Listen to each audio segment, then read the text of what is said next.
Welcome, everyone. I don't usually have musical accompaniment. Hi, everyone. Welcome. It's a great pleasure to be here, and I want to begin by thanking the City of Burbank for being our host today. It's wonderful to be here at the beautiful Burbank City Hall, and I want to thank my colleagues, Laura Friedman, Cindy Kumlager-Dove, and Lou Correa for joining this important hearing. And to get us started, and before we introduce the witnesses, I would like to ask the mayor of Burbank, Mayor Takahashi, to come and say a few words of welcome.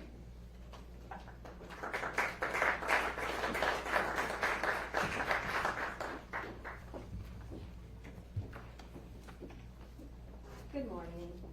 Good morning. Welcome to Burbank City Hall. On behalf of the City of Burbank, it is my honor to welcome Senator Adam Schiff, Congresswoman Laura Friedman, industry leaders, community members, joining us for today's important conversation. We are proud here in Burbank to host this gathering, and thank you for choosing our historic Burbank City Hall for this meeting. For more than a century, Burbank and studios in the entertainment industry like Warner Brothers have grown side by side, shaping a community rooted in creativity, storytelling, and innovation. This identity has been built through decades of collaboration and through the work of creatives, technicians, craftspeople, and storytellers who continue to bring ideas to life right here in our city. Today, more than 1,000 media and entertainment companies call Burbank home. These are our local businesses. They are an integral and essential part of the fabric of our community.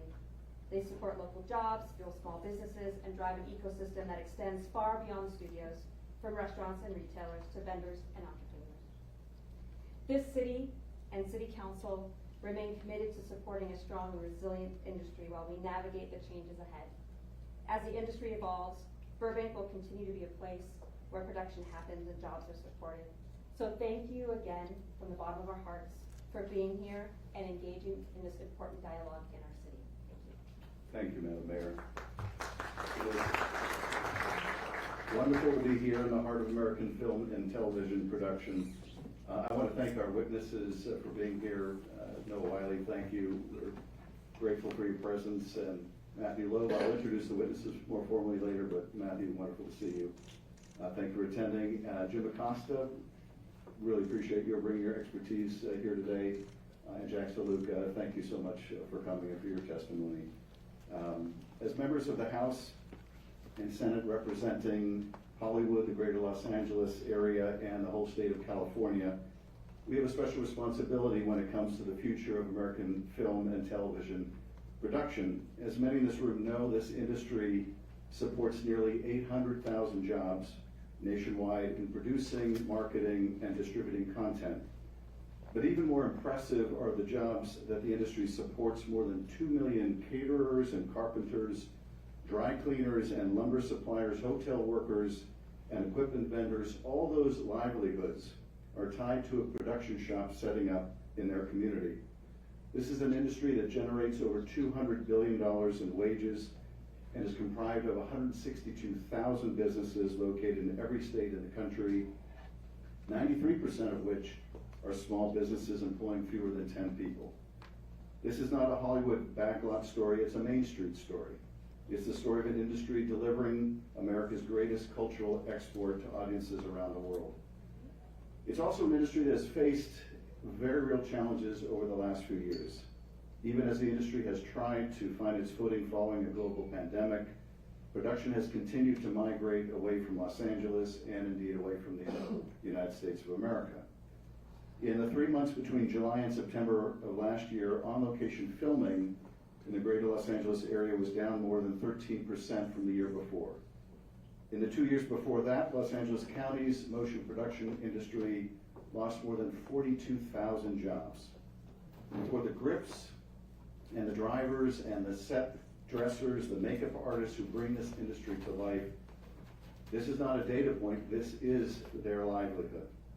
Families and communities have been disrupted, future opportunities have been waning, and too often those jobs are not simply moving to another state. They are moving to another country, lured abroad by foreign governments that decided to invest aggressively in our own film industries. In 2022, a third of American film and scripted series were shot internationally. Last year, that number jumped to 45%, a frightening acceleration. Individual states like California, Georgia, Louisiana, Texas, and others have tried hard to keep pace. California's state tax credit has generated more than $29.1 billion in motion picture production wages and supported more than 220,000 jobs. But state programs cannot simply substitute for the kind of global, federal, and competitive tax incentives that are needed to bring production back to American soil and stop its offshoring. I'm committed to introducing a federal film incentive proposal in Congress with as broad a coalition of support as possible. And today's hearing, I hope, will be part of growing support for that, building the record and the case for why we must act. And the urgency could not be greater, because on top of all of this, two of Hollywood's biggest studios are now seeking to merge. And the decisions made in that boardroom will land squarely on industry workers.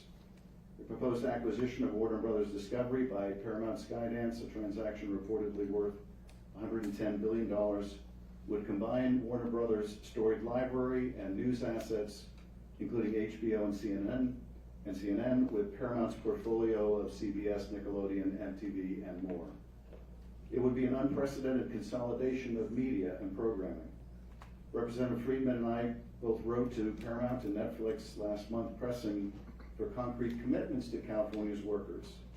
Paramount CEO David Ellison has since responded with a number of pledges, but many of them lack specificity, and we intend to examine them carefully. Because what workers need, what we will continue pushing for, are enforceable specific commitments, backed by actions that can be measured and held to account.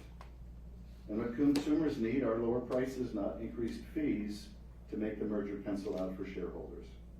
The questions surrounding this merger go beyond jobs, contracts, and consumers.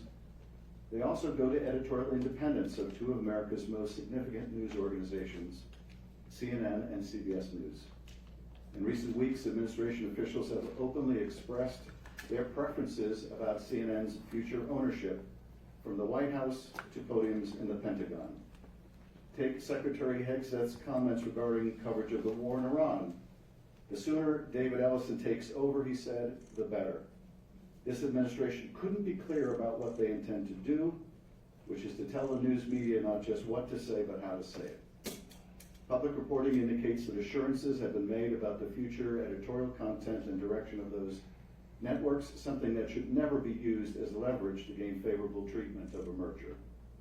These are not normal circumstances, and we would be failing in our oversight responsibilities if we did not examine these issues carefully. To help us discuss and examine our questions about this pending merger, as well as the need for a federal tax incentive, we are joined by four witnesses who bring extraordinary talent, expertise, and perspectives to this moment.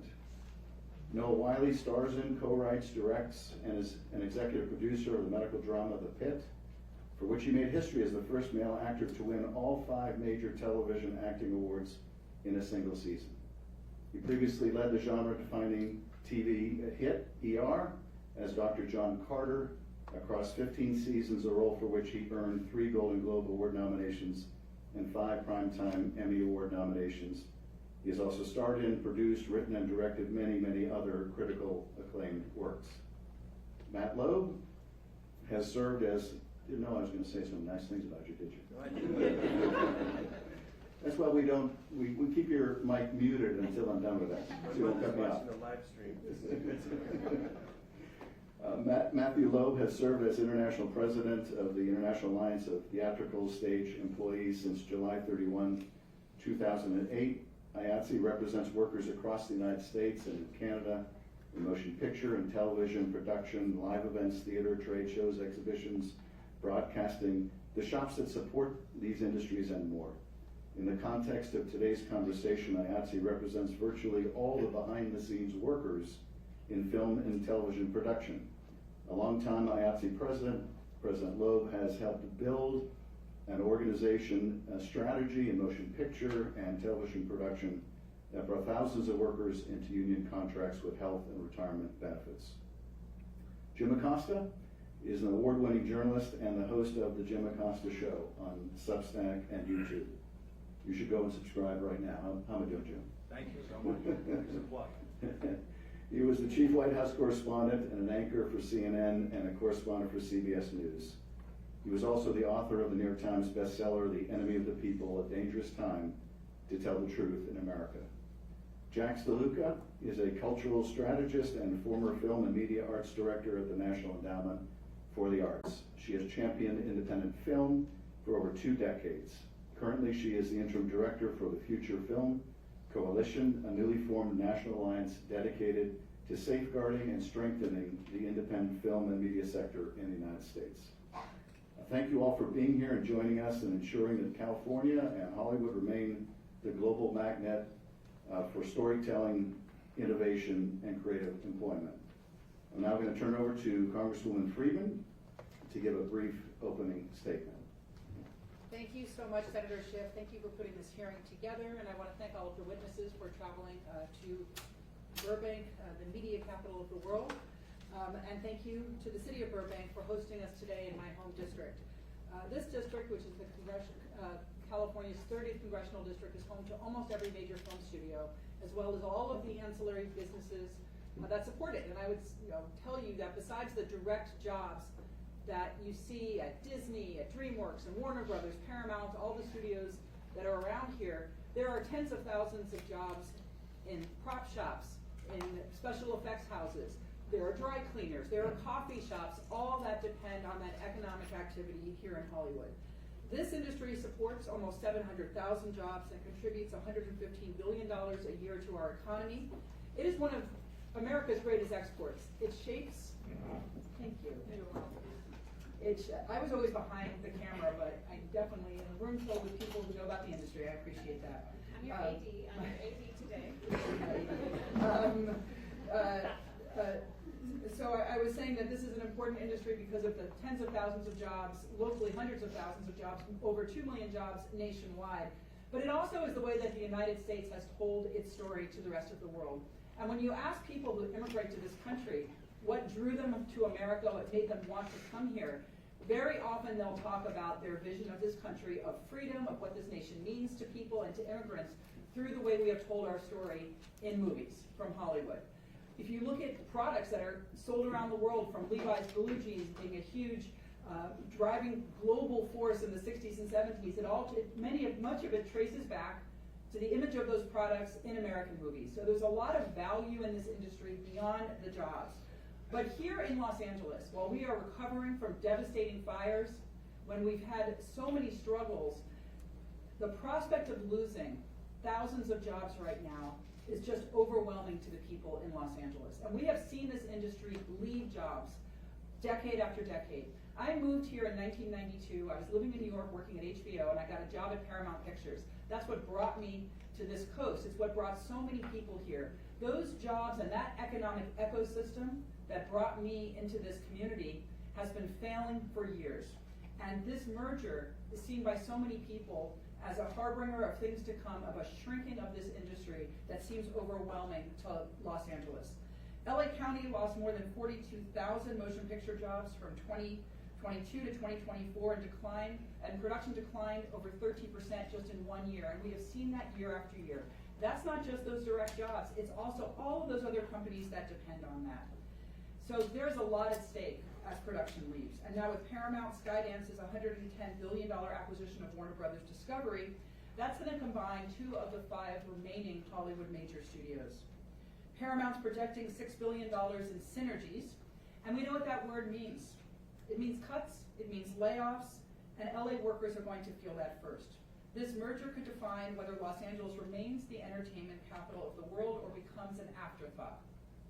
Senator Schiff and I have been addressing these concerns every single day, and I want to praise him for being such a leader on this issue.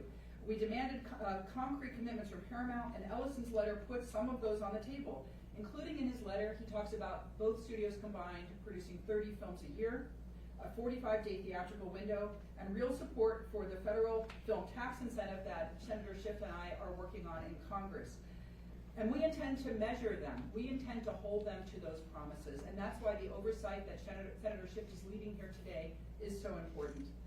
Because the workers, the thousands of workers on sound stages and back lots and all across Los Angeles need to see these promises hold up in their daily lives, not just in a letter. So we are all prepared to go on the offense. I'm fully committed to working on bipartisan legislation for the National Film Tax Credit to keep production and paychecks here at home. The future of the industry is truly in our hands, and what happens next with this merger is important. It's important that our federal regulators do their jobs, that they are impartial as they look at this merger, and that the president's personal feelings towards any one company or any one owner is not what is being considered, that it's the jobs here at home, it's the impact on consumers in terms of their choices when they stream, and it's on the economy. Those are the basis upon which this merger should be judged. With that, thank you again for having us. Thank you, Representative Friedman. I'd now like to invite our witnesses to make their opening statements. Mr. Wiley, if you could start us off. And you have to make sure the green light is on. Green light is, thank you. Thank you, Senator Schiff, for extending the invitation to speak with you today and to support you in your effort to enact I'm not federal. sure that we're going to use this mic. Oh, right there. There you go. Oh, that green button. That makes more sense. Thank you, Senator Schiff, for extending the invitation to speak with you today and to come and support you in your effort to enact a federal tax incentive for U.S.-based film and television production. As an Angelino with generational roots to this city and as a seasoned member of its creative community, advocacy for Los Angeles-based production is something that is very close to my heart. Over the last 6 years, the aggregate effect of projects leaving the state in search of tax credits, the pandemic, and last year's fires has been a near cratering of our once thriving industry. We lost 42,000 film and TV jobs in LA County between 2022 and 2024. And as of last year, high budget productions are down 43%. Admittedly, it's really hard to shoot a TV show in Los Angeles, and it's really expensive. Prohibitively so, unless you adopt an economic model that allows you to take full advantage of the California tax incentive to offset your gross costs. In our case, it was a speculation that we hoped would pay off. I was asked to participate in today's hearing to tell a success story. The pit has blessedly become proof of that speculative concept, and I'm happy to report we'll commence shooting season 3 this summer, and that a rising tide has indeed lifted all boats. In season 1, under the 3.0 tax program, our show received a 20% tax rebate on many non-above-the-line costs. Our patterned budget per episode was approximately $6.6 million. Based on that gross number, we got a rebate of about $760,000 per episode. In the end, our net budget was closer to $5.6 million. And at the end of season 1, our spend was approximately $100 million. After the rebate, our adjusted spend was closer to 88. So we were able to save a little over $11 million, roughly the cost of 2 full episodes. How did we spend the money? 72% went to labor, local cast and crew compensation. That's roughly $62 million. We had 590 full-time and part-time crew jobs. The remaining 28% was spent with local vendors on goods and services. That's about $24 million spent on local businesses. $4.6 million went to our background performers. Another $1.5 million went on food services. That's just direct impact. Then there's the indirect impact. That's the ripple effect of that money, which in turn stimulates additional economic activity. It's estimated that the procurements associated with the pit, season 1, stimulated $22.6 million in contributions to the state's GDP along the domestic supply chain. The show's expenditure on inputs of goods and services from locally based suppliers also stimulated 150 full-time jobs across California. The induced impact of our cast and crew spending, along with the workers along the supply chain, in turn stimulated even more economic growth, and it is estimated that the wage finance spending of local production crews and workers and locally based suppliers stimulated $40.3 million towards California's GDP during our production period. So, bottom line is that the estimated total impact of the first season of The Pit contributed around $125 million towards the state's GDP during our production period. That is proof of concept. That is replicable.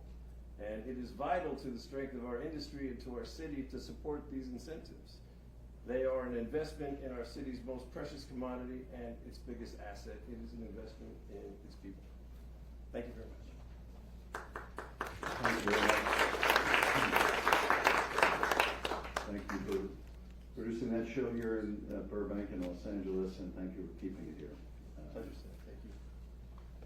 President Loeb, your opening statement. Thank you.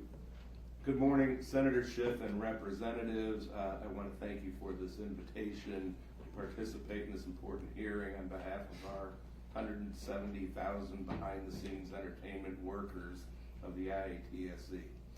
Film and television production creates good-paying, family-sustaining union jobs, and it's critical that Paramount Skydance's proposed purchase of Warner Brothers Discovery be evaluated from the perspective of American workers. The loss of any independently operating producer and distributor of film and television content could have profound impacts for entertainment workers.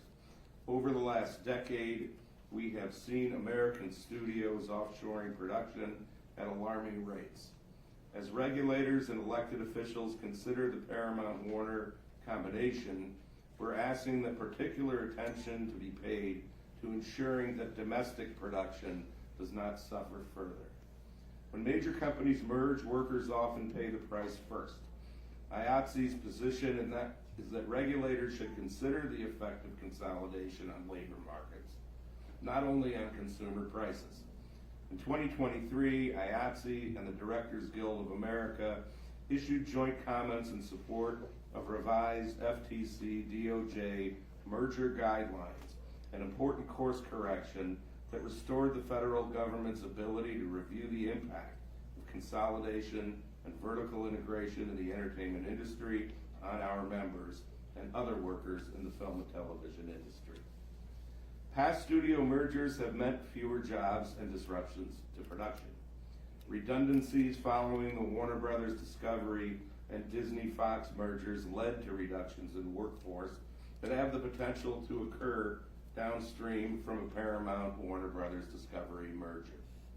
If Paramount Skydance is successful in their proposed acquisition of Warner Brothers Discovery, our primary interest is holding them accountable to the commitments they have made to Californian and American workers. CEO David Ellison has made a public commitment that Paramount Studios and Warner Brothers Studios will each produce a minimum of 15 high-quality feature films per year for a total at least 30 feature films annually. That level of production is needed in the United States if IATSE members are continued to be able to make a living in the industry. Work in the entertainment industry is precarious. It's primarily project or gig-based, meaning most IATSE workers perform freelance work outside of what is considered regular employment. And we've been in the gig economy since 1893. Project-based work in film and television production can be as short as a day for a commercial shoot, multiple months for a film production, or a couple of years for a recurring television series. Entertainment workers can have multiple, if not dozens, of employers each year, and those workers rely on project-based job opportunities to support themselves and their families. Employment for below-the-line workers in Hollywood is down some 45 million hours per year since 2022. And according to the January 2026 Prod Pro report, the U.S. share of global production has dropped from 52% to 38% during the same period. The American film and television industry faces an urgent threat from the international competition. Foreign governments have successfully lured film and television productions and the multitude of jobs they create away from the United States with aggressive tax incentives and subsidies. Films intended for initial release in the U.S. are increasingly being shot overseas, and American workers are paying the price. In just a few years, IATSE members have lost tens of thousands of jobs across the United States. That's thousands of families, small businesses, and communities across the country feeling the economic hardship of a shrinking industry. Movies and television shows created primarily for U.S. audiences are being produced abroad, not because of better talent or technology, but because other countries recognize the value of these productions and are offering robust financial incentives that the U.S. simply doesn't match. While U.S. states have offered tax credits for production in recent years, state incentives have not been enough to prevent productions from moving overseas. Without a comprehensive federal policy response, the U.S. risks turning its back on a signature American industry. Federal policymakers must act to level the playing field and make the U.S. film and television industry more competitive on the global stage. A globally competitive, labor-based and tax incentive for U.S. production that supplements state incentives is essential to return and maintain film and television jobs in America. IATSE is incredibly grateful to have champions like Senator Schiff and Representative Friedman and others working to solve this issue. Their strategic efforts have built momentum towards the introduction of a federal film and television production tax incentive, and IATSE will continue its tireless advocacy with Congress and the White House to achieve that goal. Thank you. Thank you, President Loeb. Mr. Costa, you're recognized for your statement. All right. Thank you, Senator, and I'd like to thank Senator Adam Schiff, the members of Congress here today, the city of Burbank and their teams for inviting me to be a part of this spotlight hearing on the damage being done to our media in this country. And here is the breaking news. The news is broken. We may not be able to put the pieces back together again if the Paramount Warner Brothers Discovery merger goes through and puts my former home, CNN, under the control of the Ellison family. You see, the President of the United States, Donald Trump, has cracked the code on how to hurt the press in America. You may recall Trump and his team seized my press pass during his first term. What is happening now goes way beyond that. As a former White House correspondent, an anchor for CNN, and a former correspondent for CBS News, I can only report to you what I see with my own eyes. An assault on our freedom of speech and the free press in America by the most powerful man in the world, who is taking us all down the road of Putin or China-style, state-dominated or state-controlled media in this country, owned by the oligarchs in service to Trump and MAGA, all in the name of special treatment for the wealthiest Americans at the expense of everyone else. Ladies and gentlemen, the news does not belong to the oligarchs. It belongs to us. Take a look at this Truth Social post from Trump just last weekend. Under a banner that reads, President Trump is reshaping the media, he boasts about defunding PBS and NPR, as well as forcing anchors and hosts out of this nation's biggest TV networks. Trump brags he's gotten rid of the likes of Stephen Colbert, Lester Holt, Joy Reid, Chuck Todd, John Dickerson, and Terry Moran. It's funny that Trump is taking responsibility for these moves. Here I thought these were just, quote, programming decisions by the networks. Perhaps there is more to that story. And I should note there's even a mention of this reporter before you today. And while it is amusing to live rent-free in the head of the President of the United States, I must tell you what's more disturbing is what is laid out in the rest of this Trump post, because it matters to all of us. In the next section, under the subheading, Reforms, there are references to some of the latest troubling media moves made by one of the richest families in the world, the Ellisons, who were very close to Trump. And we can see that Truth Social post again, I can just point this out. One of the reforms listed reads, Save TikTok. Save TikTok. A nod to the Ellisons taking control of that popular social media platform. But go further. Under that logo, there are references to the new ownership of CNN and a news bias ombudsman for CBS. The Ellisons, who have recently purchased Paramount, parent company of CBS, are rapidly expanding their media empire by making what appears to be a successful bid to acquire Warner Brothers Discovery, which owns CNN. That would put CNN, together with CBS and TikTok, under the control or influence of one family that is closely aligned with the White House. Just go right down the row there, right down the line there. There you have it. Tic-tac-dough, or perhaps I should say tic-toc-dough. The Trump administration, should it approve the Paramount WBD merger, and it looks like they will, would be setting the table for a MAGA-friendly family to own an unprecedented amount of the news and information we consume in this country. That is not media consolidation, ladies and gentlemen. That is media domination. What's stopping that kind of media giant from gobbling up NBC or ABC Next? This very real possibility, if realized, poses a danger to our democracy and the American dream. Just look at what has taken place at CBS since the Ellisons, you can lower that now, sorry about that. Just look at what has taken place at CBS since the Ellisons installed Barry Weiss as the head of the once fabled Tiffany Network. As I said, I used to work there. She has just this morning announced a crushing round of layoffs.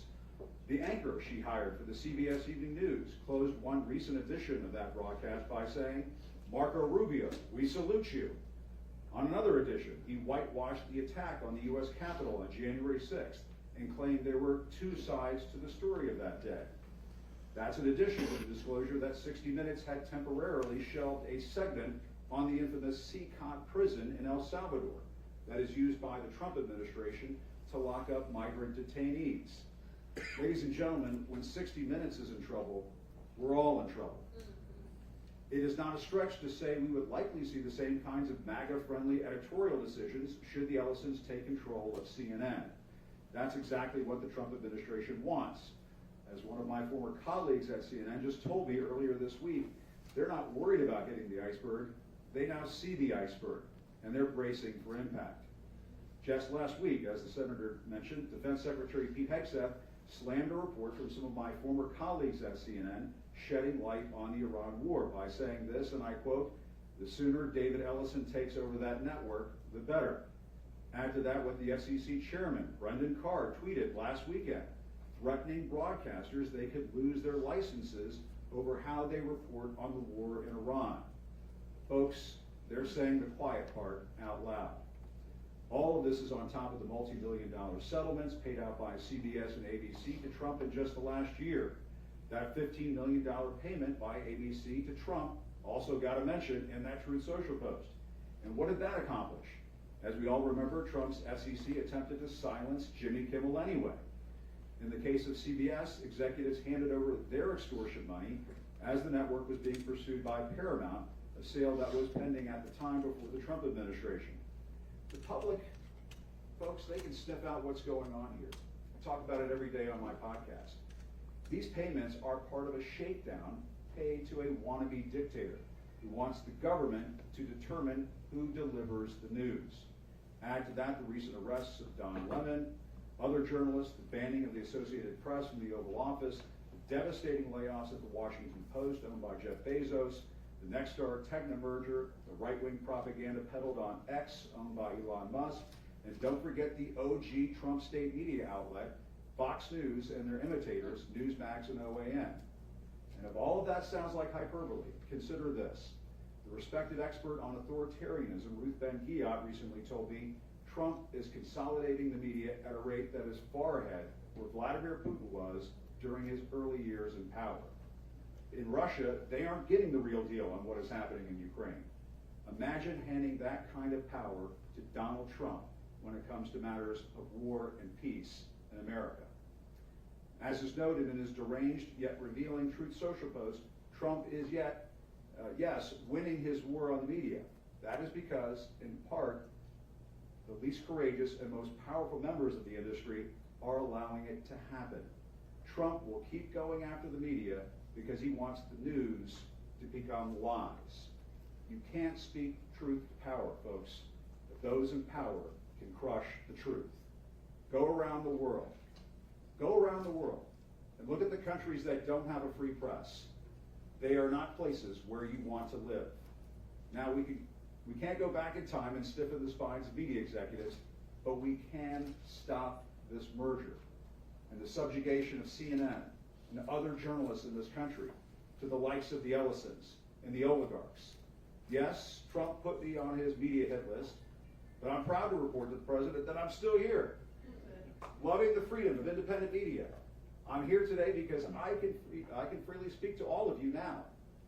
As I said during my last broadcast on CNN, and I think it applies today, this is no time to bow down to a tyrant. Don't give in to the lies. Don't give in to the fear. Hold on to the truth and hope. Thank you.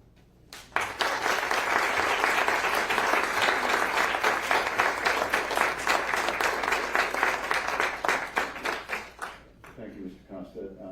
We'll now recognize Mr. Luca for your opening statement. It will be hard to follow that. Thank you, Senator Schiff and representatives. It's a real honor to be here, so thank you for inviting us. My name is Jax DeLuca, and I serve as the Executive Director of the Future Film Coalition. We represent a nationwide network of filmmakers, producers, film workers, distributors, sales agents, film festivals, and independent movie theaters. And our members operate across every stage of the film and media supply chain. And these are small businesses that are rooted in communities across the United States. These are also workers and enterprises that form the backbone of the U.S. film and television industry, which contributes more than $200 billion to the U.S. economy. And despite this contribution, many are increasingly asking whether or not they can continue to make a living in this industry. So our coalition exists to educate policymakers like you about the realities of the industry, because this is not only a cultural priority, but an economic and strategic one, which you all have mentioned. The United States, as you know, represents the world's leading exporter of film and television. This makes our media ecosystem a central driver of American soft power and global influence. Ensuring that this ecosystem remains competitive and accessible should be a bipartisan priority. And further, this is not just a cultural issue. This is about jobs, small businesses, and local economies in every state. Years of rapid consolidation have dramatically reduced the number of buyers, distributors, and commissioning platforms available to independent creators and distributors. And we're hearing consistently how this affects them. Consolidation trends are increasingly concentrated control over financing and commissioning decisions. This also affects intellectual property ownership and opportunities for long-term revenue. This also affects distribution access and discoverability, marketing capital, and audience reach. This also affects exhibition windows and downstream licensing. So this reflects a market where a small number of dominant players dictate terms. And when these dominant players consolidate, they continue to gain leverage to push down wages, restrict ownership, and limit access to opportunities for workers and for audiences. This is the core reason why we launched the Block the Merger campaign. And this is to document everyday stories of how consolidation is affecting the ecosystem in real time. Because the people who are often the most impacted are often the ones that are missing in this conversation. We also know that the consolidation among major studios has already narrowed distribution pathways and concentrated control. And the proposed Warner Brothers Discovery Paramount transaction would combine two of the largest entertainment companies in the world. Further consolidated control over content libraries, networks, streaming platforms, and production pipelines. And we've seen how this plays out. The Live Nation Ticketmaster merger offers a clear example. And control across the supply chain can limit access and disadvantage independent competitors. And while some supporters of mergers often point to efficiencies, these efficiencies often become gatekeeping.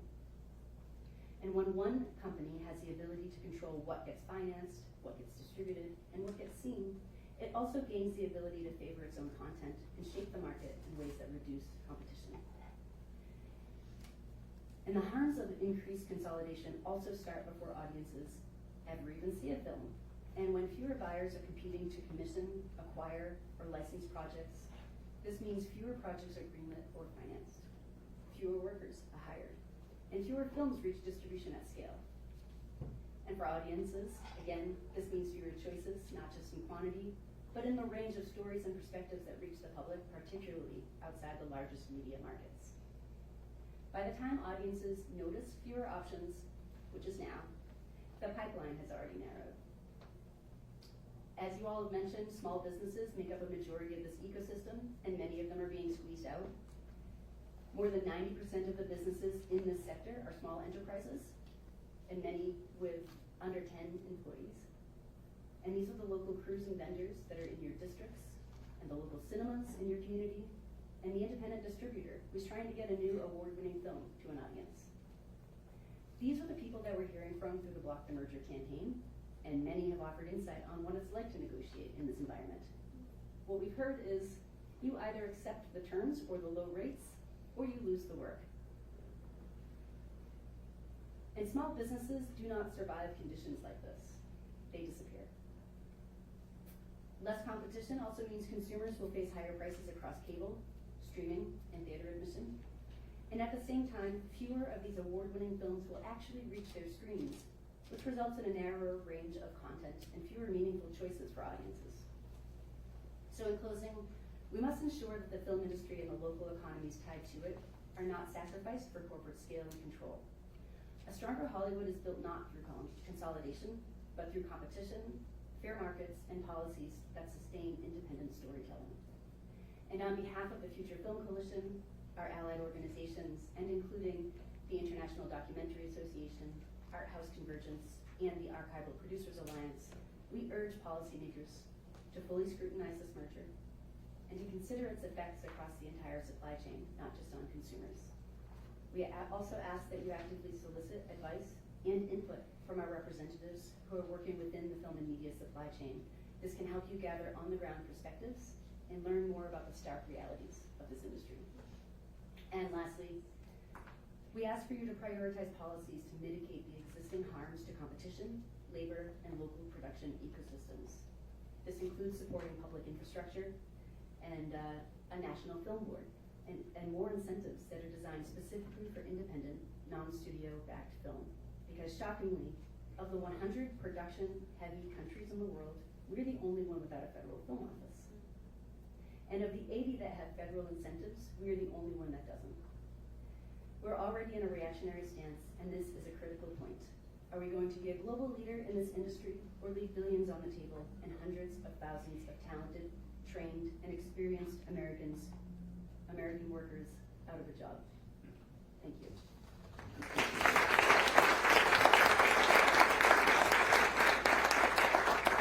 Thank you for your testimony, and I want to acknowledge the presence of Attorney General Rob Bonta of California. We're glad to have you here, and thank you for your important work on this issue.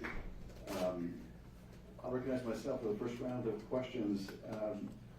Mr. Wiley, tell us about the decision to film here, to film the pit here in Los Angeles. Were there pressures to move this production out of the country or to other states? How was the decision to film here made? And how would a federal tax incentive on top of the state tax incentive, how would that affect the industry? Well, I'll speak from personal experience and say that I haven't slept in my own bed in 15 years while I've been working as an actor. Since the end of ER, I've chased tax credits with jobs that have chased tax credits to Oregon, Louisiana, New Mexico, Vancouver, Toronto. I've worked everywhere. It's hard on families, and I can speak to that. It's hard to fracture your industry that way. The tax incentive makes a huge difference because it's an investment in the infrastructure that's been here generationally. I had an opportunity to witness the signing of the $750 million tax incentive when Governor Newsom signed it. And I embarrassed one of our crew members. Well, I think I'm going to embarrass him again. His name is Rob Neri, and he's our special effects coordinator on the pit. And his father was a special effects coordinator. And his grandfather was a special effects coordinator who worked on the Three Stooges.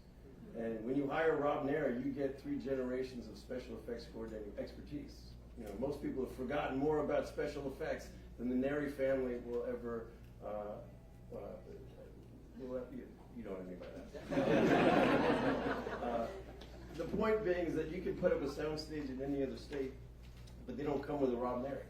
You know, the one thing that Los Angeles has been able to offer is generational talent, homegrown here for over 100 years. This is the incubator of this industry, and the talent pool is immense. So the tax credit, augmented by a federal tax incentive, makes this competitive again and brings that work back to Los Angeles. A lot of that work that's leaving the state is understandable. A lot of the work that's leaving the country is cautionary, because as a 3-card union holder, a lot of that work also circumvents some of the union protections and privileges that we've also been fighting for 100 years to maintain. So this is an important issue for a lot of reasons. Thank you. Well, thank you very much. I'm still trying to figure out the special effects on the Three Stooges. Most people have, let's see if I can nail that one, mind that plane. The Naries have forgotten more about special effects than most people ever learned. You knew exactly what you meant, Doctor. There embarrassed me all next season for this moment. President Loeb, we've heard studios that were in the process of merging make commitments before. What has the actual experience been of the industry? Have those commitments been honored? And if they haven't, how do we exact commitments that can actually be upheld? You make a very good point about the 30 productions. It's one thing to say you'll produce 30 theatrical releases. It's another to say you'll do the production in the United States. That was not included in the commitment made by Paramount. How do we get commitments that we can insist upon? Well, I think that we're gonna have to, be competitive to get them to say anything specific. And, in the last 2 years, Paramount, Skydance, and Warner Brothers only made 15 films, motion pictures, in the United States, 5 of which had parts shot outside of the United States. And a commitment to 30 pictures doesn't mean anything unless they're done here. The big missing piece is that there is no commitment about where they're going to shoot 30 films. And we also should not forget about the importance of television, and my colleague mentioned 590 jobs on a TV show. So,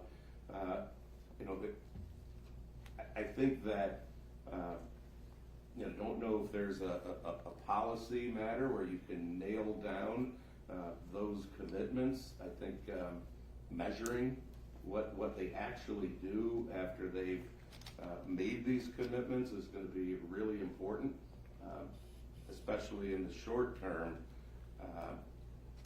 And the other issue that I've got with this is that they're committing for a year. What is the future going to look like, if we don't put a tax incentive in place? So I don't know that you can enforce or somehow get these commitments to be real, but I think the economics of a tax incentive will allow them to satisfy the commitments that they did make. Thank you. Mr. Costa, in your experience at CNN and at CBS, you are an ideal witness on the subject of editorial independence and the free press, which is under assault to a degree we have never seen in this country. What is happening at CBS, and what should it tell us about what will happen to CNN if the same management takes over that institution? Well, Senator, as I stated in my remarks, and just this morning, the staff at CBS News received a note from Barry Weiss, the president of CBS News, informing them of this massive round of layoffs, which is going to really cripple that news organization, that same news division I worked for many years ago, the same news division of Walter Cronkite and Dan Rather and Edward R. Murrow. And it is now under the ownership of a family that is very closely aligned with Donald Trump. And so there are a couple of things that I think will happen. One is, if this same family is allowed to own CNN, they will combine those two news organizations, and we'll see another round of massive layoffs that will put journalists out of work. And not just the folks who are on the air, the photographers like the ones that we see here, producers who work behind the scenes, technical crews who put these shows on the air, bureaus that are located around the world. Look what Jeff Bezos has done with the Washington Post, closing bureaus and offices in places around the world that are now very important to the news that we're getting today. And the other, I think, more disturbing aspect of this is that you basically have partisan hacks running CBS News. And they, as I said earlier in my comments, shelved a piece on 60 Minutes about the notorious Seacont prison. And we all remember those images of Secretary Kristi Noem standing in front of those cages filled with human beings. Some of them were migrants who were wrongfully detained by this administration and treated like animals. And 60 Minutes, I know that some of the people who put that piece together, they were told that they couldn't air that story because they had to find administration officials to comment. Those administration officials are available to comment at any given moment. And they eventually put that piece on the air. But imagine those kinds of editorial decisions moving over to CNN, the nation's 24-hour news network. I mean, those kinds of editorial decisions will send a chilling effect throughout that news organization. And Senator, I don't have to explain to you what the effect of that might be. We'll get into the business of having journalists self-editing, self-censoring programs saying, well, we better pull our punches here. We don't want to get in trouble with the bosses. We don't want to lose our jobs. And that affects the news and information that everybody receives today. And so, there's a lot of talk of busting up big tech. I think we're going to have to start having the conversation about busting up big media, because this is not America, what we're witnessing right now. This is very close to what is going on in Russia and Hungary and other authoritarian countries where they have successfully consolidated their news media. And it's the kind of news that the government wants you to hear and see. I tell the story all the time about, my dad is a Cuban refugee. He came over to this country 3 weeks before the Cuban Missile Crisis. And just a few years ago, we were able to go back and visit Cuba. He'd always wanted to go back. And it was around the time of the death of Fidel Castro.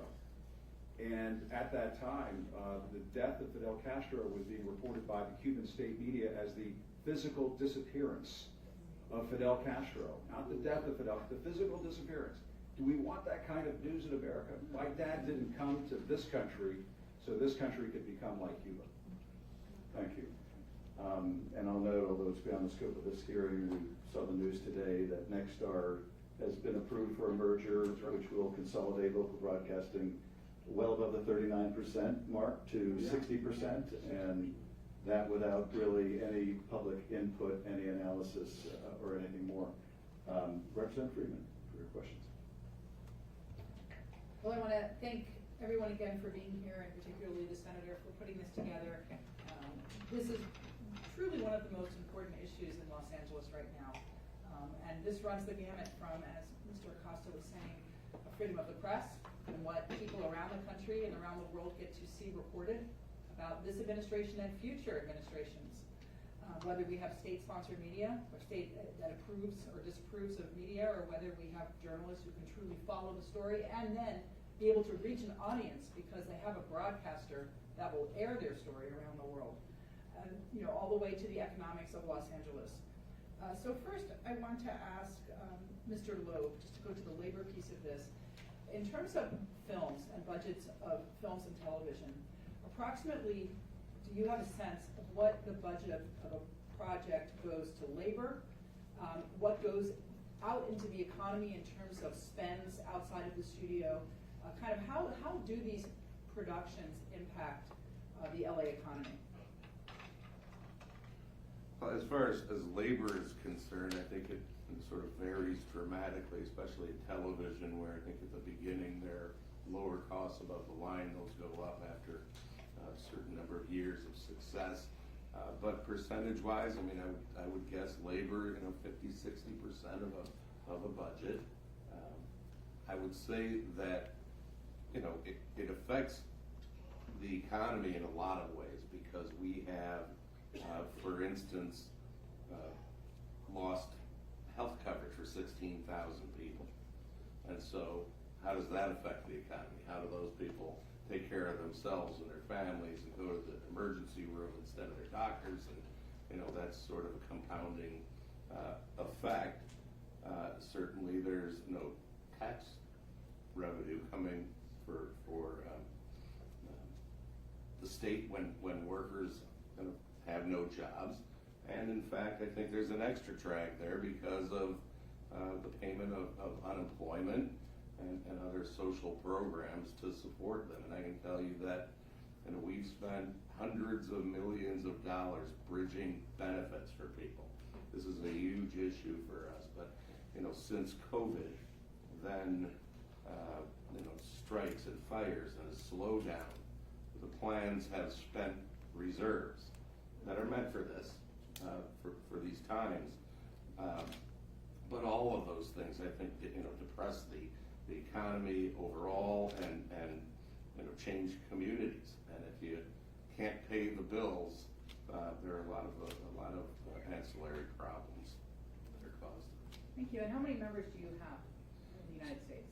In the U.S., I would say 130,000. There are probably 50,000 IATSE motion picture workers in the state of California. And then outside of IATSE, how many entertainment unions are there? Sorry, I'm not trying to quiz you. No, I can remember this. So you have SAG-AFTRA, the Directors Guild, the Writers Guild, you have the Teamsters and us, so that's 5. And then there are other unions that work on the studio lots, the basic crafts, that maintain the lots and do certain things on the sets. So, 7 or 8. So we're talking a My lot, guys will- this is a huge industry across California and across the United States. So you have actors, you've got creative people, but you also have truck drivers, you have crafts people, you have carpenters, you have all sorts of people working across a variety of different crafts and trades. And not to mention, like I said before, those ancillary businesses, the coffee shops around the studios, the caterers who service the film industry, the electricians who work on set but also off set. There's so many people out there. This is a real signature American industry that's aspirational. People come from around the country to come to Hollywood. They come from around the world to come to the United States to work in this industry. And these are good jobs, union jobs, that are aspirational, good paying jobs.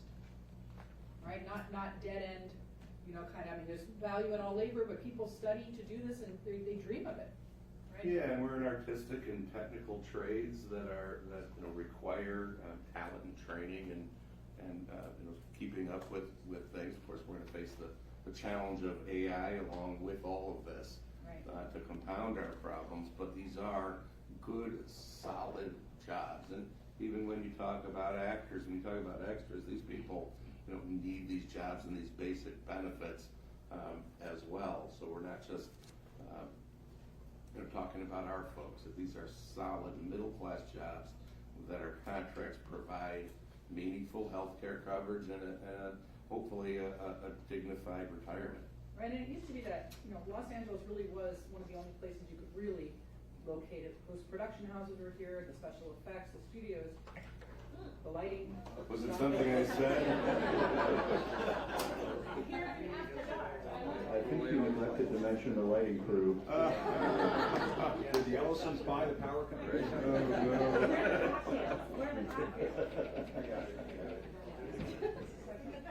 Somebody leaned in. It's Burbank, okay? But over the years, there's been, as Mr. Wiley was talking about, a lot of these productions have gone overseas. And I was here in LA when the company I was working at first started sending productions to Canada. And at the time, they brought a lot of the crew with them. They brought a lot of folks because they didn't have them there. But over time, those other countries have started to stand up their own people. They have their own craft people. They create their own infrastructure. So my question for both of you is it too late? And given that the California Film Tax Credit, which I'm very proud to have been an author of and played a role in, has been successful in bringing shows like The Pit back to LA, how much will the National Film Tax Credit be a multiplier? Can we still now compete with these other countries, or is it kind of too late for the United States? That's for me first? That's for both, yeah.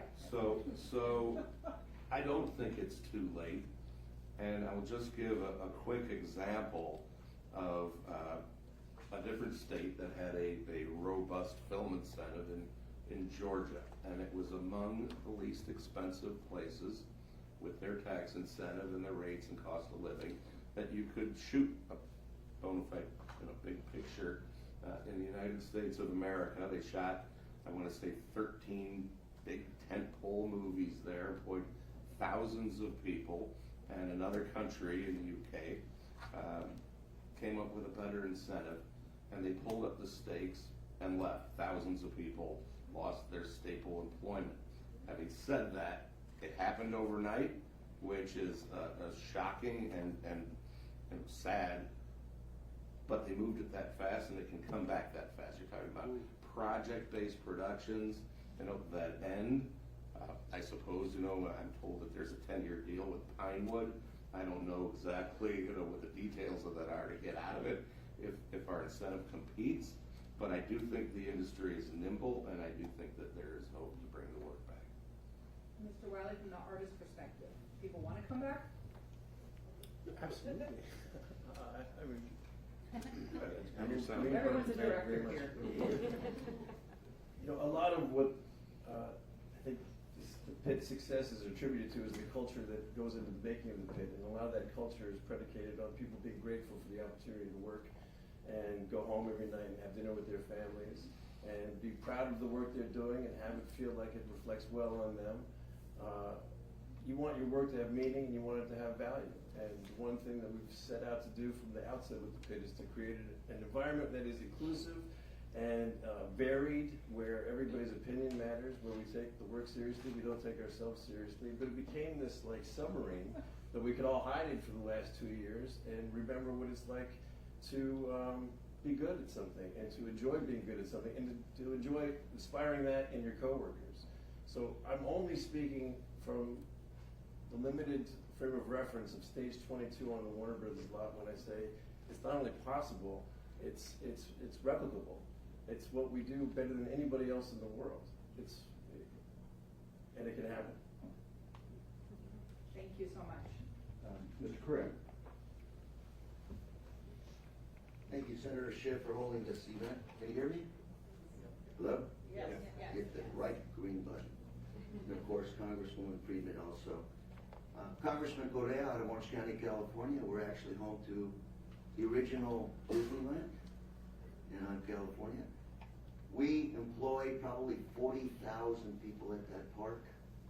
Direct, probably 30, 40 unions represent those workers. Good paying jobs. When I was in state senate, also state legislature, big priority of mine, middle class, good paying jobs. And Laura, like you, I think all of us would co-author that tax credit at state level, as we should. Mr. Luca, you said something that caught my interest. You said, can you survive in the industry? And I'm watching graduates of our top film schools in Southern California can't find jobs. One particular individual I know ended up being homeless, sleeping in their car. Finally just left the business and moved on to something else. So I would argue that we're already way behind. We're not providing the opportunities or the incentives for the future generation of filmmakers to come forward. I kind of get the feeling that we're continue to be very reactive. We continue to essentially rely on American film reputation for being the best in the world. We get our heads handed to us. Mergers, federal incentives around the world, AI, you name it. We're always reacting. We're not ahead of the curve here, and it's going to hurt us even more than it has already. I'm going to ask each one of you, starting out with Mr. Lowe, what is it that we can do to put together a proactive plan so we're not chasing our tails here? We're actually getting ahead. We're talking about the merger right now. We're talking about drafting a federal incentive. But as you're pointing out, maybe how do we make sure that it's written in a way that production actually stays in the U.S. and it's not 1 year, but a number of years. So we get back on track and keep production in the United States. A plan, how do we do this proactively? Well, I have some ideas, some of them may seem half-baked, but maybe you're not entitled to a. Better than no bake, but we have time to write Not fully these cooked. legislation. Yeah, look, I think that a commitment, maybe should be made to, have some trigger to who's eligible for these pictures. I mean, there's a total lack of, patriotism isn't an issue. It's not gonna be part of this. Either is charity. It's gonna all be about dollars. And so ways that restrict access to those dollars for folks that aren't, doing the right thing here as far as placing projects in the United States and especially, here in Hollywood where the epicenter is, is something to think about. And I know that sounds punitive, and my hope would be there wouldn't be a necessary piece of it, but there is no guarantee because it's a race to the bottom with these incentives elsewhere. And I've been watching this for years. We organized in the southeastern United States back in the 90s, which was not a very right place for a Jewish labor organizer from Cleveland to be sent, but I got sent there, and we did it, and we got it done, with the benefits, with the advantages of the union contracts, but I think that these commitments are largely hollow without probably some kind of economic trigger, right? Because if it's all about money at the end of the day, we'll get some of them back. I've had a lot of folks tell me if the kind of incentive that Senator Schiff is authoring is passed, that it would bring a lot of work back, but the commitments they're not enforceable, solid commitments. And I gave you the examples of these, the amount of work that actually happens here. So the amount of production that's going to happen globally in comparison to the amount of work that's going to happen here has to be looked at closely. Mr. Wiley? I would only add that you could lift the restrictions on the tax credit, No, you have to push the button. It's becoming a running gag. I would only add that you could lift the restrictions on the incentives in California. You could make a commitment to have them be for several years in advance, so you could build them into your economic planning. You could really play up the fact that there's a 1 to 24 multiplying factor to every dollar spent in film production. It has a $24 ancillary effect in local businesses. That's really significant. Aside from that, I would agree with Mr. Luca? I'm glad you asked. This is something that Future Film Coalition has been looking at, and some of the things that we recommend are having quotas, and ones that also have a mandated percentage for non-studio backed films, and also make sure that there's a floor for where it retains local workforce and local vendors. And I think that's all really important. And our colleagues at Film USA, which is the national service organization for film commissioners, they also would love to be part of making those recommendations. So I would refer you to them as well. And Mr. Costa? I personally would love to make an endorsement if I could for, tax incentives for creating independent news media in this country. Imagine if we could start standing up some real competition to the corporate and legacy media in this country, and not just hold the president's feet to the fire, but maybe hold some of these media titans' feet to the fire too. Thank you very much, and just Could I make a quick plug actually before we move on?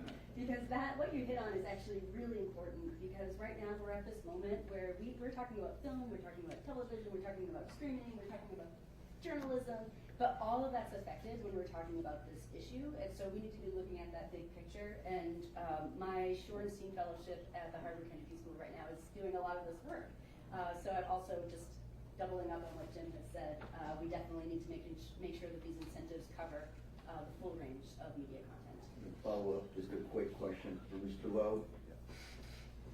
Is this merger gonna create jobs in Southern California? I think I got my answer. I don't know. I am hopeful, but in the absence of the tax incentive piece, I am skeptical. Thank you That's very just much. history. Chairman, thank you. Representative Kalambidou. Thank you, Senator and Congresswoman Friedman, for putting on this hearing, and thank you to the witnesses for being here today. I represent the 37th Congressional District, so all of the studios that are not in Laura's Friedman's district, the remaining studios are in my district. I also sit on House Judiciary and House Foreign Affairs, so I think this issue is a nexus point for both of those committees.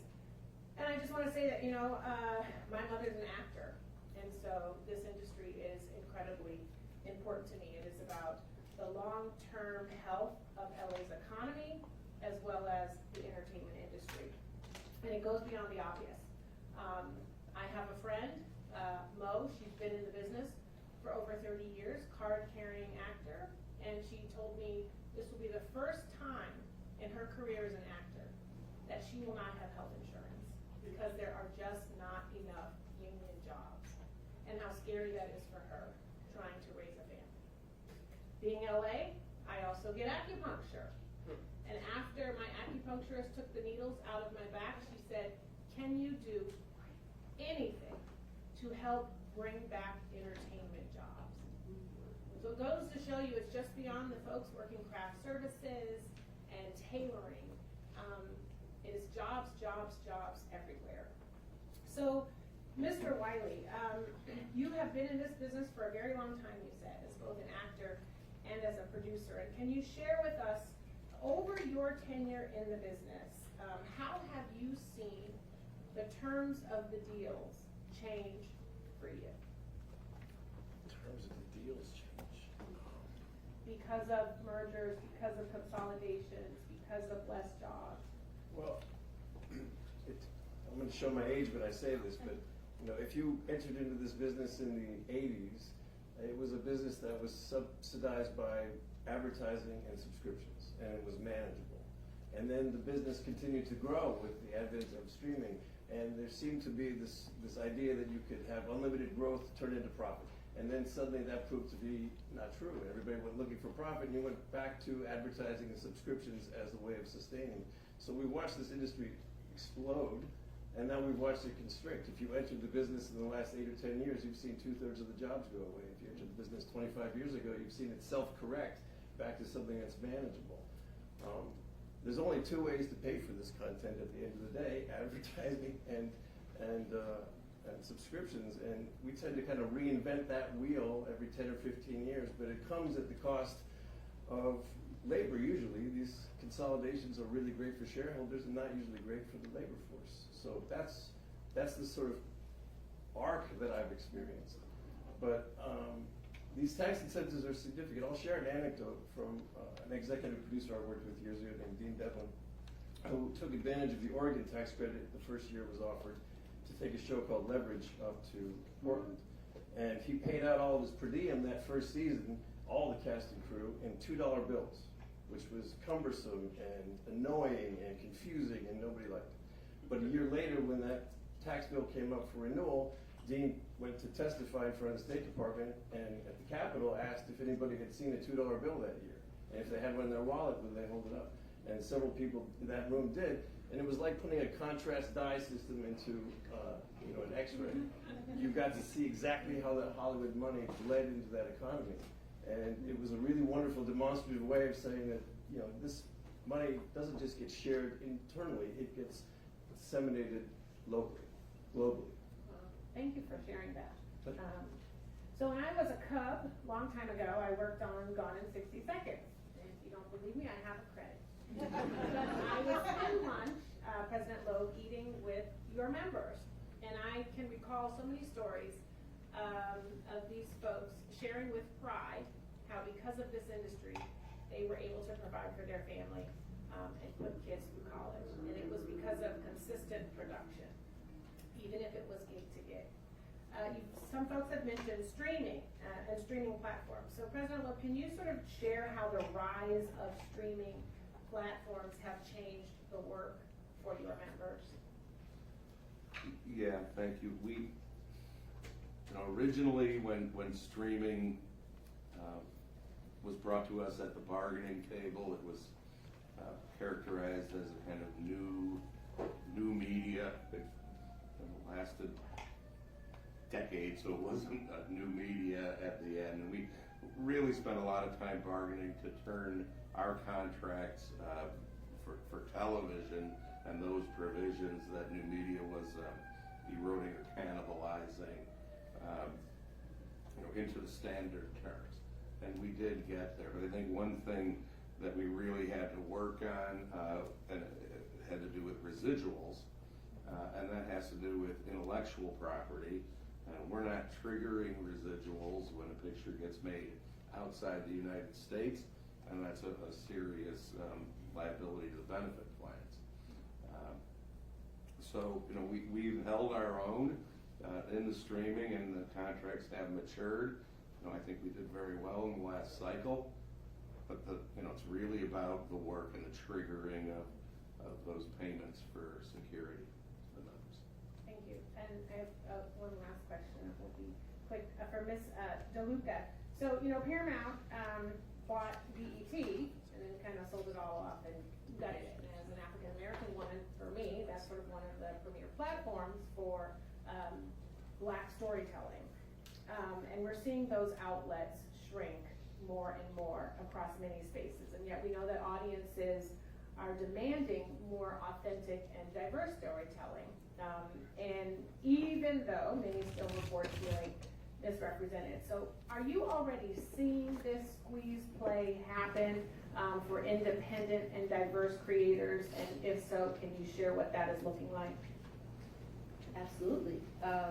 You are correct. When big media companies merge, there are fewer places, especially for independent films, to be bought or shown. And just learning actually what it's like to be an independent filmmaker, bringing their film through a marketplace, it in itself is very complicated. But to just give you a sense of that, there were filmmakers who were award-winning films or nominated for Oscars this year, and those films are having a hard time getting picked up. And that's not just because a large studio doesn't want to pick them up and distribute them. There are these intermediaries that will buy and acquire these films and then license the rights for those films. But some of them know if they take on that film, a streamer is not going to take it, so it won't get distributed at scale. So this really all comes down to the varying types of ways films get distributed. There's theatrical release in theaters. There's the premium video on demand. There's the pay-one streaming license, which historically has been the way that films make a lot of that money. And then there's the downstream markets. And that would be also where you would get that long-term revenue from international and television rights. But all of this has been getting stripped away, so it's harder and harder for someone who wants to take a gamble on a film to actually know that they'll be able to recoup expenses. But also, if a film has to do with political content or something that they might think might be a conflict of interest with one of these larger conglomerates, they're not going to pick it up because they know that it's not going to make it into a pay-one deal. So there's also these extremely complex ways that films that are amazing films are just never getting seen when you open up your streaming platform on television. But also, there's a lot of algorithmic gatekeeping. It costs a lot of money to actually have your films, if you're not one of the studio-backed films, be in that front window, in that curatorial window. So it's a pretty complicated system, and we do go over that in great detail in our statement, which ended up being around 40 pages because we have so many different parts of the field that are represented, but everybody was helping, and I think this is how important this is. So please look at that statement because we do walk through all of those nuances. Mr. Chair, could I ask Jim Acosta? Yes. So I love that visual that you showed, and we've also sort of tried to get Voices of America. So I would argue we're turning ourselves into a propaganda state. And investigative reporting is under attack, I think we are trying to snuff it out. So can you sort of share how potential mergers like this and what you're seeing so far, how this is making Americans less safe, if you think it is? No, I do, and I mean, I think case in point, we just saw this, was it last weekend? or maybe it was 2 weekends ago, when Donald Trump attended the dignified transfer of those soldiers who came back who had lost their lives over in the Middle East. And on Fox, on the Fox News program Fox and Friends that weekend, they carried it live. And as we all remember, because all of the networks were carrying on, Donald Trump wore a baseball cap at the dignified transfer. The baseball cap said USA on it. A lot of military families thought that that was disrespectful, that he would wear a baseball cap to a dignified transfer. It was blowing up on social media. And then what did Fox do in later broadcasts as they were talking about what took place at that dignified transfer? They pulled video from their archives of a similar dignified transfer that had happened last year, and they were playing that instead and saying, here's Donald Trump at the dignified transfer. The reason why that occurred is because in the other video that they pulled from 2025, he wasn't wearing the baseball cap. It wasn't this offensive display that was seen live by people who happened to watch it at that moment. Imagine if all of the networks, or most of the networks in this country, were under the umbrella of a MAGA-friendly oligarchical family, and all we were watching was not the reality of what took place. I mean, I think that is just one example of the dangers that we're facing. And I mean, look what's taken place at 60 Minutes. My former colleague Anderson Cooper has left that program. The folks inside 60 Minutes, some of the people I know there, they're very worried about what's taking place. That is the industry standard. That is the news magazine of record for the United States. It's so popular that Australia has its own version of 60 Minutes and so on.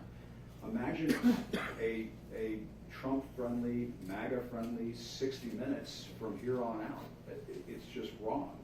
And to see that kind of editorial decision-making from the top down, from that kind of right-wing hackery, is not going to be good for anybody. And I would argue it does make us less safe. If the American people cannot see the costs of the war in the Middle East because it's being sanitized for people in this country, then, you know, how can we make the right decision when it comes to these kinds of matters of war and peace? Thank you, and I yield back. Thank you. We have a hard out at noon, but we have time for a lightning round. But members will have to keep their questions short, including this member. But it does seem the appropriate time, since my colleagues have shared their own personal experiences in the industry, that I share mine. As a young lawyer, I wrote 3 screenplays and was represented by William Morris. This fact came to the president's attention to the point where he once referred to me as a failed screenwriter. I told my team, he doesn't realize what a great favor he's doing me. Half my constituents are failed screenwriters. They're going to think he's just like me. Mr. Wiley, what would you tell a young person who wants to go into the industry? Not to be a star necessarily, but to be a writer, to be a set designer, to work in wardrobe, to be a carpenter in the industry. What would you say to them if they were trying to enter now? What hope could you give them? Well, I'll be perfectly honest. I have been asked to speak at a few graduation ceremonies and to a few acting classes, and I usually start by saying cynically, we don't want you. We don't need you. We're full. And they're not jobs for you. And if you're going to come and try and displace one of my friends or me, you better be really good, because we don't want to go willingly. It's cynical. That's a heck of a pep talk.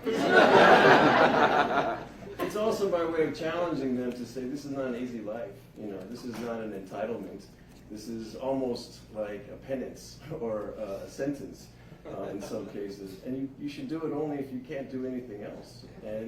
But if you do want to do it, you will find any way to do it. You will not let anybody stop you from the pursuit of doing it. And that's really the truth. I mean, art is going to continue to get made, whether it's subsidized by the state or on the federal level, whether it's shown on TV or in a movie theater. It may go direct to consumer as a result of all of this. And a new paradigm will be created, but artists will always make art, and if you're committed to doing it, you should always try. We're very grateful for your commitment and the excellence you bring to it. Representative Friedman. Thank you. And I don't know if we're having closing statements or not, but I will just say one thing about the tax credit. I'm glad that we talked a lot about it today because we know that it's worked in California. It has brought production back here. People are working now in Los Angeles who weren't working a few years ago.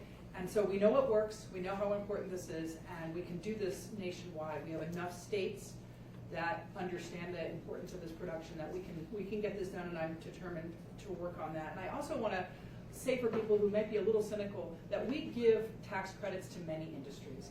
Hollywood is not asking for special treatment, whether it is computer chips or the energy sector or R&D for pharmaceuticals. This is something that is standard in the United States across industries that we have determined that we care about and that have a benefit for jobs and also for something greater in terms of our nation. And Hollywood and its ability to tell the story of America is something that's worth saving. And so I'm hoping that we, have the support, but it's something that I know that Senator Schiff and I and many of our colleagues are determined to get done for Los Angeles and for the nation. And I do have a question for Mr. Acosta, and I really thank you for being here with your years of experience in the news industry. Is what's happening now from the Trump administration and their very outward attempt to go after news media that they feel is unfriendly to them, is that something that is typical and normal? I think sometimes we hear from them that the legacy media has always done this, that they're somehow freeing them up. Is that your perspective? Is there anything normal about this? No, there's nothing normal about it. And to borrow some medical terminology from our colleague Noah's show, I mean, the patient is on the operating table right now and is in critical condition. And my concern is that if we keep going down this road, it's going to be lights out for the news in this country, for the truth in this country. Just this morning, Donald Trump was praising Brendan Carr, the chair of the SEC, for going after what he calls the fake news in this country. And I happen to be the reporter who he called fake news. He originally called me fake news back at a news conference in 2017, and then later the enemy of the people. I wear those labels as a badge of honor. But folks, we are not going to be in a good place in this country if we turn the press, if we turn journalists in this country into the enemy of the people.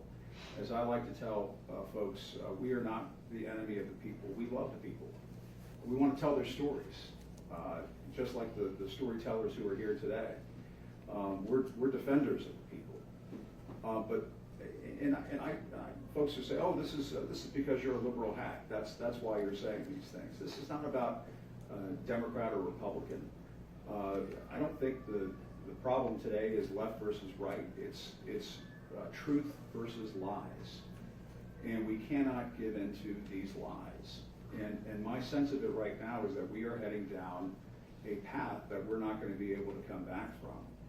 And that's why we need to have media options that are not controlled by the wealthiest and most powerful interests of this country. They need to be controlled by the people. They need to be led by the people. One of my favorite options there on the media diet is public broadcasting, PBS and NPR. I'd be remiss if I didn't give a shout out to my friends in public broadcasting. Donald Trump, in that Truth Social post that I put up there, he celebrates defunding PBS and NPR. In Washington, Senator Schiff's familiar with the station WETA, which is the local PBS station. They only can afford to do a newscast, the PBS NewsHour, 5 days a week. They had to cancel the weekend edition of the PBS NewsHour. How are people being served in a lot of far-flung places around this country who might identify with Donald Trump and his politics when those kinds of options are being taken away? And so this is a full frontal assault on every type of media option that we have in this country. They are gobbling up the newspapers and the TV stations. The senator mentioned it next to our Tegna deal, and they're going after the networks. And this is right out of Project 2025. And if we don't wake up, there's not going to be a Project 2027 or 2029 for the rest of us. Look what he's doing with the elections in this country, sending the director of national intelligence down to Fulton County, going after their ballots there and so on. And so this is, it's not just an assault on the media or on journalists, it's on our democracy itself. Walter Cronkite, the legendary anchor of the CBS Evening News, he used to say that the press is not just important to democracy, it is democracy. Mr. Craig. Thank you, Mr. Chairman. I served back in Washington on Judiciary Committee on the Antitrust Subcommittee. So I'm going to ask you, what message should I take back to that committee that we should deliver to the DOJ as they review this merger? More specifically, if they approve this merger, what are the guardrails that we should put on this merger? Mr. Wu.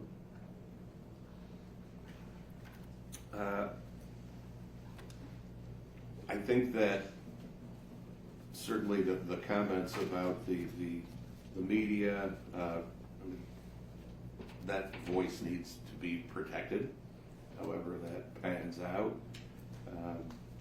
As far as, the merger is concerned and, redundancies, I think that we should require specifics, and that promises of production and jobs are hollow without them. And I think they need to be held accountable to the promises that they make. I don't know technically. Guardrails on this merger? To me, if this merger goes through, the guardrails are gone. And perhaps we can't stop it at this point. I mean, it seems to me that the fix is in when it comes to Brendan Carr over at the SEC. They have made a very real and concerted effort to trying to create a Putin-style, Orban-style, government-dominated, I call it, state compromised media in this country, where the executives of these television networks are breathing down the necks of the news executives of those networks, who breathe down the necks of journalists at those networks to be careful about what you say and how you report the news. I was telling the senator before I came out here today, when I covered Barack Obama's second administration, and I never recall anybody, any executive, any editor ever telling me, hey Jim, lay off of Barack Obama, lay off President Obama. But I will tell you, when Donald Trump was president of the United States, it was a different attitude. And there were concerns that, hey, are we going too far with this? Are we going too far with that? Didn't always happen. There were certain executives who certainly had my back and others who didn't. But we can't have a situation like that in this country where the government can have that kind of effect on journalists. Journalists should have the freedom to report the news as they see it, call balls and strikes. And this administration does not want that. They want those guardrails to be gone because they want to control what we consume in our news every day. Representative Kamala. I just want to thank everyone for participating in this hearing, and for all the folks that are in the audience who I'm sure have a direct relationship to this industry and want to see it succeed. And thank you to the witnesses for sharing your stories. My question will be for Ms. DeLuca. We know that with these kinds of mergers, with the shrinkage that we're seeing in this industry, with the shrinkage that is so large, we know that it doesn't shrink evenly. And so certain voices will be left out. If you could just leave us with a little bit of hope, one or two things. Yeah, you have the hope.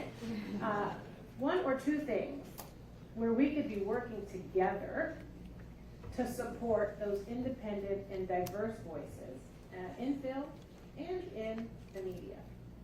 To support them as they are continuing to bust down doors, to share their story, to share their voices, because we know that those stories and those voices are reaching the hundreds of millions of folks that may not always see themselves represented in many of the stories that are being shown. There's so many things I'd like to say there. So A moment of hope, though, is really hard, I think, right now when we have so many people that are really having a hard time making a living in this industry, and even if they are making these stories, they're not getting seen. There are so many talented independent filmmakers who are making the most brave, bold, innovative works that are just not able to make it through this marketplace. So I think anything that is helping balance out the marketplace would be useful. In some places, when mergers happen, they'll recapture some funding from there and put it into a fund that can go towards marketing for emerging content creators or for independent content. But I do actually want to take it back to the guardrails because I think this is really key, if you don't mind. It's your time. Okay. It's my time. It's your time.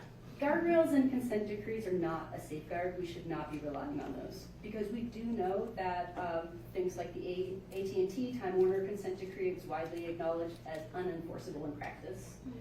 Also, when these have been imposed on conditions in previous mergers, they've repeatedly failed to serve as meaningful guardrails. So not only are they difficult to enforce, but they're also resource intensive to monitor. And also they're ineffective at preventing harm to competition, workers, and independent businesses. So rather than stopping the anti-competitive outcomes, it's really, they function too much as a mechanism that just allow the consolidation to proceed, which we really would not be in favor of. So I just wanted to leave with that, just so we know that we don't think that that is an option, especially because the harms that we've outlined in our testimony are really structural in nature, and they really won't be adequately addressed through behavioral commitments or post hoc enforcement mechanisms. So I just wanted to mention that. And Mr. Chairman, if I can, I just want to ask a quick follow-up, which is, if not this, then I want to hear from you what would work possibly. So let's talk later on. Thank you. Amazing. Thank you to all of our witnesses for your testimony today, and to my colleagues for their participation and their deep work and thought on this issue. These are great jobs. We want to keep them here at home. From my point of view, ideally here in California, but we certainly want to keep them in the United States of America. It's really not rocket science how we do that. We've largely drafted the federal tax credit legislation. It needs to be bipartisan, and we are working to gather bipartisan support for this. These are jobs in blue states and in red states. These are good American jobs. We are enormously proud of what this industry does and the degree to which it contributes to the cultural uplifting and output of America and our cultural influence around the world. We treasure and hold sacred our First Amendment and want to ensure that we have an independent media that speaks truth to power. I will say the challenge right now on that issue goes well beyond the media. It is a broad effort at censorship of every institution. We certainly see it in the media with media consolidation and, as you point out, Mr. Costa, potential domination. But we see it in attacks on the free speech and academic freedom at universities. We see it in efforts to tell law firms who they can represent and who they can't represent. We see it in efforts to tell companies who they can hire and who they cannot hire, who can sit on their board and who cannot sit on their board. We see it in efforts to intimidate the legislative branch. It is really across the whole of government. And nothing short of a concerted effort to push back on that is going to be successful in warding it off. Now, I have great optimism in this country. I think we're going to get through this difficult time. I think sometimes when you're in crisis, and we are in crisis as a country, it's hard to see how it ends, and sometimes it's even hard to see if it will end, but this too shall pass. But what we do right now makes a big difference. We need to deeply scrutinize this merger with all of its impact on jobs, on production, on theatrical release, on the whole theater economy, on the First Amendment. And this is part of that necessary oversight. All of you have added greatly to our understanding of the real human impacts of what we're discussing and debating. We'll take this back with us to Washington and see if we can put these ideas and thoughts into action. But thank you for helping inform the debate. Thank you for the great work you do every day. And with that, we are adjourned.